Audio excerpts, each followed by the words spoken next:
Barrister صاحب آج آپ نے منشور کا اپنا باقاعدہ اعلان کر دیا، اب آپ نے پی ٹی آئی نے اعلان کیا ہے، لیکن ڈیفینیٹلی وہ بظاہر اس وقت اگر ہم آن پیپر دیکھیں تو وہ پی ٹی آئی کے کینڈیڈیٹس نہیں ہیں جو الیکشن کانٹیسٹ کرنے جا رہے ہیں، ان کی کیا آگے جا کے فیت ہوگی ہم آگے جا کے دیکھیں گے. لیکن how different this manifesto is from 2018 اور 2-3 جو مین پوائنٹ آپ سمجھتے ہیں، کیونکہ جو سلوگن ہے کہ انسانیت، انصاف، خودداری، با اختیار عوام، خوشحال، آزاد ایکسیکٹرا. جی دیکھیں، پہلے میں اس کا ذکر کروں گا. جہاں تک کینڈیڈیٹس کا ہمارا تعلق ہے تو وہ پاکستان تحریک انصاف ہی کے کینڈیڈیٹ ہے، آلدو وہ آزاد نشانات پہ الیکشن لڑ رہے ہیں، اور آزاد نشانات ہمیں اس وقت بھی الاٹ ہو گئے تھے جو ایون سپریم کورٹ کا فیصلہ بھی نہیں آیا تھا، اس سے پہلے ہمیں نشانات دیے گئے اور میرے کو چینک ہو گئی. لیکن سو مچ سو کہ ہمیں اس کی بھی اجازت نہیں دی گئی کہ ہم اپنے حساب سے ایون جو انڈیپینڈنٹ کینڈیڈیٹ ہے ان کے پاس بھی قانونی طور پر ایک اختیار ہے کہ وہ جو نشان الاٹ کروانا چاہتے ہیں 175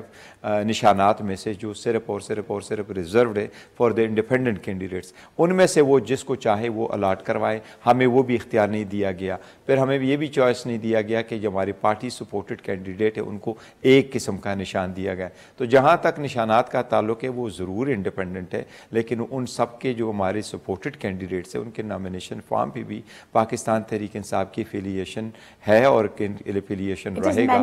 سو it is mentioned on the form. تو وہ ہمارے ساتھ ڈٹے ہوئے اور انہی کے لیے، اور ہم نے عوام کے لیے اور ایز اے پولیٹیکل پارٹی ہی اپنے مینیفیسٹو کا اناؤنس کیا ہے. جہاں تک مینیفیسٹو کا تعلق ہے تو آپ دیکھیں گے جب آپ پڑھے گی اس کو، اور 168 پیجز ہے، بڑا براڈلی ورڈڈ ہے، اور ہم نے آر کینوس میں اس کو دیکھا ہے. ہم نے اس کے اکانومی کو بھی دیکھا ہے، لا اینڈ آرڈر سچویشنز کو بھی دیکھا ہے، ریفارمز کے لیے بھی دیکھا ہے. لیکن جو میجر چیز ہے جس میں ہم لے کے آنا چاہتے ہیں فرام دس ٹائم آنورڈس، ہم چاہ رہے تھے to take it to the larger scope, because major reforms جب تک نہیں آئیں گے ملک آگے ترقی نہیں کرے گا. اور اس کی جو پولیٹیکل سٹرکچر ہے جب تک آپ اس میں ریفارم نہیں کریں گے لیکن سر اصل سوال تو لوگ یہی کر رہے ہیں. میں ذرا آپ کے مینیفیسٹو پہ بھی پہلے آ جاتی ہوں، اس کے بعد اس سے جڑے جو سوالات ہیں جو سب کے ذہنوں میں، ہمارے ذہنوں میں، وہ میں آپ سے پوچھوں گی. آپ نے ایک تو کہا کہ جی ٹروتھ اینڈ ریکنسیلیشن کمیشن بنایا جائے گا، یہ کس مقاصد کے لیے ہے؟ دیکھیں، ٹروتھ اینڈ ریکنسیلیشن کمیشن بننی چاہیے. بہت سارے لوگ ہیں جن کے ساتھ زیادتیاں ہوئی ہے and we are the victims.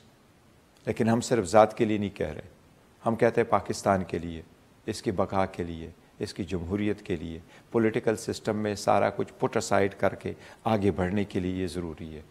ہمارے ساتھ جتنی زیادتیاں ہوئی ہیں گزشتہ نہیں، if we come into power we will form this, it would be independent. کسی کو اس پہ اعتراض نہیں ہوگا. جو گریونس جس کے پاس ہے وہ دیکھے، کس نے زیادتیاں کی ہے، کس حد تک کی ہے، کس کے ساتھ ظلم ناانصافی ہوئی ہے، وہ سارا یہ دیکھے. لیکن یہ ٹروتھ اینڈ ریکنسیلیشن کمیشن ملے گی آپ کو، آپ سمجھتے ہیں انشاءاللہ تعالیٰ ملے گی. But truth and reconciliation commission کا مقصد یہ نہیں ہوتا to put the people on trial. اس کا مقصد یہ to expose those who have done the wrongs. Exactly, that's why I'm asking to expose those. یہ space ملے گی کسی بھی پولیٹیکل پارٹی کو کہ ان کو ایکسپوز کریں. دیکھیں، ایکسپوز کرنے کا مطلب یہ تو نہیں ہے کہ کسی سے انتقام لینا ہے، لیکن اگر آگے ہم نے جانا ہے تو جس کے ساتھ بھی زیادتیاں ہوئی، ٹروتھ اینڈ ریکنسیلیشن یہی تو نام ہے کہ truth and reconciliation rather than to investigate and inquire into and punish those who are responsible for it. یہ بہت ضروری ہے آگے بڑھنے کے لیے.